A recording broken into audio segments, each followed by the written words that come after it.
La obra en general, la obra completa comprende, eh, son tres tramos bien diferenciados. Un tramo que comienza en el Arroyo Salto, en la entrada, el ingreso a Aldea Brasilera, el puente de ingreso a Aldea Brasilera, hasta la rotonda de Oro Verde. Luego hay un tramo desde Oro Verde hasta el kilómetro 5,5, que sería, digamos, el límite entre el ejido de Oro Verde y Paraná, y después tenemos desde el kilómetro 5,5 hasta la intersección de Avenida de las Américas con la Avenida Ramírez. Son tres tramos bien diferenciados.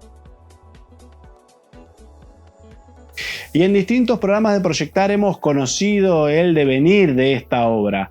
La novedad fue la inauguración de los carriles centrales, de los carriles rápidos de esta autovía sobre Avenida de las Américas en la ciudad de Paraná, en lo que es esta autovía urbana.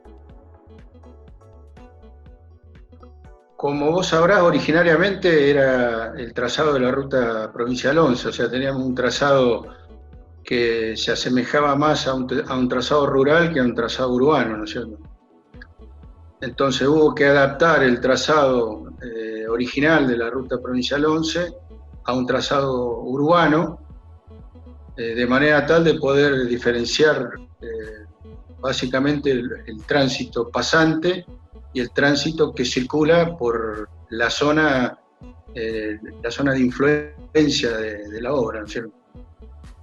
Originariamente no se habían proyectado colectoras, es decir, las dos calles laterales que vos podés ver ahora, que son de pavimento de hormigón, pero luego se decidió proyectar dos colectoras de manera tal de poder diferenciar perfectamente el tránsito que circula por la zona y el tránsito pasante que circula hacia la localidad de Oro Verde. En ese tramo tenemos, en la parte central, tenemos dos carriles por dirección, con un cantero central que tiene un arbolado de lapachos. Luego tenemos dos canteros laterales que dividen el cantero central, las dos manos digamos, de pasantes. Ahí está colocada la iluminación. Y luego tenemos las dos colectoras, que son las que canalizan el tránsito urbano. Ese es el tramo correspondiente a la intersección con Avenida Ramírez y el kilómetro 5,5, es decir, el acceso al barrio Triangular. Y ahora el ingeniero Gustavo Bolia se va a detener en lo que es la autovía que une Paraná con Oro Verde, en esa trama que va desde el Triangular hasta la rotonda de Oro Verde. ¿Cuáles son sus características y el tipo de obra que allí se realizaron? Cuando se llega al acceso al barrio Triangular, el diseño de la obra cambia y ya se transforma en una autovía que tiene dos carriles por mano y termina en la rotonda de Oro Verde, donde está el acceso a la Escuela del Verde. También en el acceso al Triangular se puede circular por una obra nueva que se hizo hasta, digamos, Avenida Sani al fondo. Se hizo totalmente nueva el acceso al barrio Triangular. Se reconstruyó el pavimento, se ensanchó, se hizo cordón cuneta y se hicieron estacionamientos en la zona del Instituto Médico. Prácticamente la obra se hizo nueva. Cuando llegamos a la rotonda de Oro Verde, esa obra no estaba prevista repavimentar, pero después en función de la cantidad de tránsito que pasa y la cantidad el aumento que ha habido del tránsito, fundamentalmente porque hay mucho tránsito interurbano, la gente se ha ido a vivir a diferentes loteos que se han hecho en la zona de Río Verde, en la zona de Colonia Ensayo, en la zona de Aldea Brasilera. Entonces el tránsito se ha incrementado en una forma exponencial. Bueno, también hubo que repavimentar la rotonda de Oro Verde, esa es una de las últimas obras que se ha hecho. Se ha repavimentado y señalizado de manera tal de completar todo el trazado, ¿no? Y además de los desafíos constructivos que tuvo esta obra, en lo que tiene que ver con los servicios que había, sobre todo en la parte urbanizada de la trama, en lo que tiene que ver con electricidad, gas, aguas, cloacas. Realmente que esto fue un gran desafío para los ingenieros a cargo de la obra, y también estuvo jugando un factor decisivo, el factor financiero, el flujo de dinero con la situación económica que ha atravesado el país en todos estos años, que obviamente impactaron en la obra. La obra originariamente estaba financiada por el Fondo Fiduciario Nacional. Posteriormente hubo que ampliar el presupuesto por las razones que te expliqué anteriormente, o sea, hubo muchas ampliaciones, se mejoró muchísimo la obra. Y parte de ese presupuesto estuvo a cargo de la administración provincial. Así que, bueno, el flujo financiero no fue continuo, evidentemente, por las condiciones económicas del país, ¿no es cierto? Pero bueno, de a poco se fueron pagando las obras y se pudo terminar de hacer el trabajo. Todavía quedan algunos retoques, pero digamos la obra está prácticamente terminada. También hay que mencionar que la obra tuvo algunas demoras por causa de la regularización de los servicios que tenía la zona, fundamentalmente la zona de Avenida Ramírez hasta el kilómetro 5,5. O sea, ahí teníamos cloacas, teníamos fibra óptica, teníamos cables, teníamos teléfono. Hubo que eliminar la línea aérea de media tensión y hacerla subterránea. Tuvimos que trazar la línea general del sistema de semaforización, o sea, y también tuvimos que trasladar y reconstruir obras de abastecimiento de agua, o sea, todos los servicios prácticamente, incluido el gas. También hubo lugares donde hubo que reparar las conexiones de gas, fundamentalmente las conexiones urbanas, que cuando uno empezó a hacer la demolición de las obras existentes, el retiro de los árboles, comenzaron a colapsar. Entonces hubo que reemplazar todo, hubo que reemplazar las cañerías de conexión domiciliarias de agua, prácticamente todas. O sea que son obras que, como son puntuales, llevan bastante tiempo, ¿no? Básicamente, el ciudadano debe entender que se trata de una obra moderna, donde se trata de regularizar el tránsito, fundamentalmente en la circulación fluida, ¿no es cierto? Entonces, en primer lugar, tiene que hacer caso a las indicaciones, toda la cartelería, tanto de la señalización vertical como la señalización horizontal. Segundo, respetar las velocidades. El ciudadano se tiene que acostumbrar a que las velocidades máximas en las colectoras son de 40 kilómetros y las velocidades máximas en la zona de la autovía son de 60 kilómetros. Y aparte, por más que circule a más de 60 kilómetros, los semáforos están regulados a 60 kilómetros de un lado y a 40 kilómetros del otro. Por más que circule a mayor velocidad, va a gastar más combustible, va a tener que frenar. Si circula a una velocidad regular obligatoria, no va a tener ningún problema en transitar en forma fluida. Pero es un problema de educación, digamos.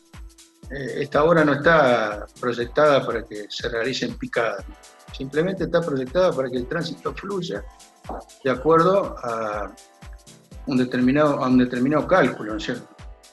Entonces, los semáforos están regulados de manera tal de que el ciudadano, respetando las velocidades máximas, pueda circular sin ningún tipo de problema. También debe tener en cuenta que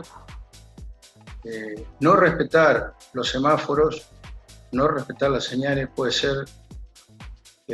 producir accidentes muy graves, porque estamos hablando de que la obra urbana tiene 4 vías de circulación. Entonces, sí o sí debe respetar los semáforos. Hay que ser muy estricto en el respeto de las señales y los semáforos, porque si no se pueden producir accidentes muy graves, ¿no? Entonces, es un tema de educación. Hay que respetar a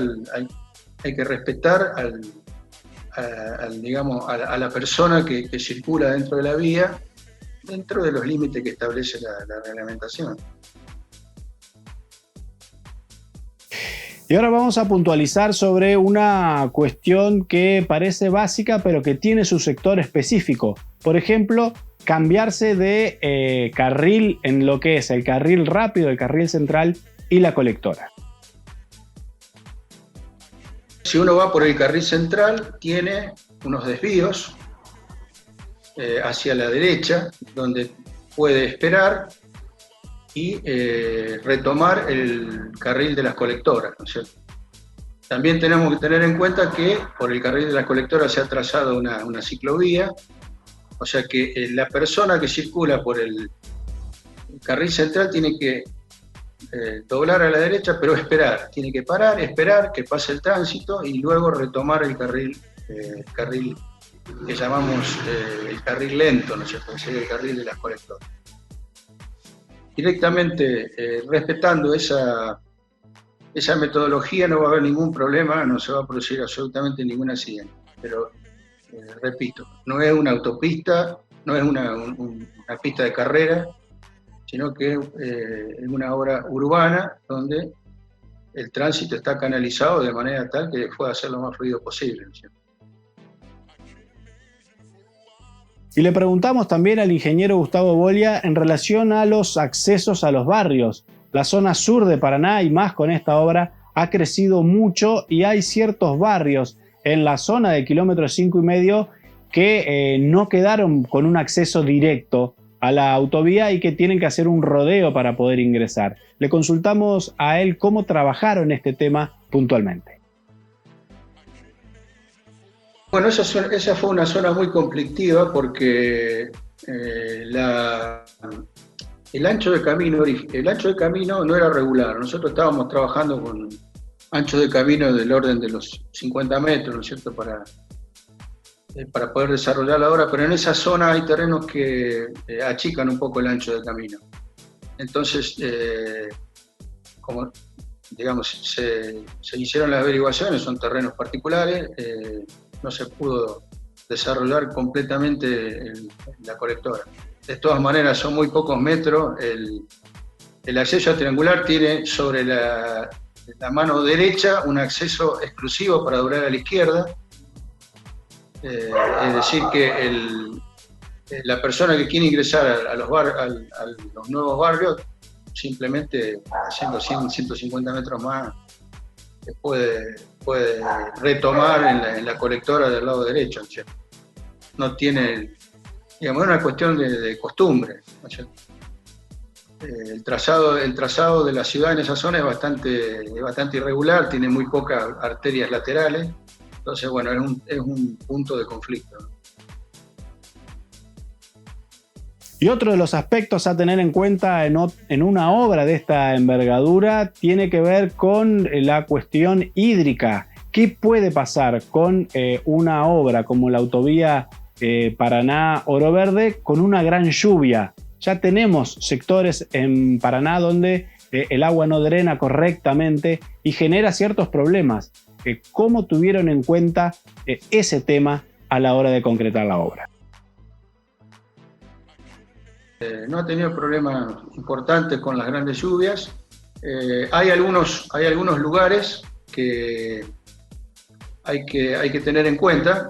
Por ejemplo, hay una curva importante en el acceso al triangular, donde las dos manos están canalizadas mediante tienen una baranda de hormigón que se denomina baranda de New Jersey, y como el desagüe tiene una sola dirección, hay que tener en cuenta que esa baranda, que tiene perforaciones en la parte inferior, tiene que estar siempre limpia. Es decir, siempre hay que mantenerla libre de polvo, de basura, porque si no se produce el taponamiento de la baranda y el agua se acumula. Ese es uno de los lugares importantes que hay que, digamos, simplemente hay que programar el mantenimiento como se debe hacer en una ciudad. La baranda se ensucia y hay que limpiarla, ¿no es cierto? Después hay otros lugares, por ejemplo, como la zona de Oro Verde, que hay un pinar. Ese pinar elimina muchas hojas y se acumulan en la calzada, y cuando se producen las grandes lluvias, ese material se mete en las bocas de tormenta de desagüe y las tapa. Entonces también hay que tener en cuenta que esos lugares hay que limpiarlos en forma periódica, ¿no es cierto? Tiene que ser un programa permanente de mantenimiento.